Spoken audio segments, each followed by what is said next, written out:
Bizni o'zi qo'yayotgan qadamimiz gunoh deydi ba'zilar. Nima qilaylik deydi. Biz o'zi qadam qo'yyapmiz, qadamimizda gunoh bor deydi.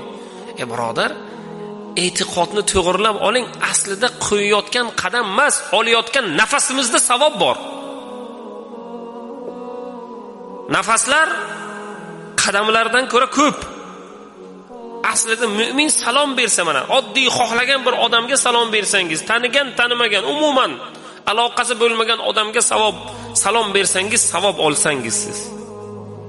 Masjidga qadam bosib kelyapsiz, nafas olib kelyapsiz, harakatlar, tahoratlar qilyapsiz, kiyim kiyyapsiz, mashinamizni g'ildiraklari aylanyapti. Har bir g'ildirayot mashinamizning g'ildiragi aylanayotganida bizga Alloh taolo savoblar beryapti.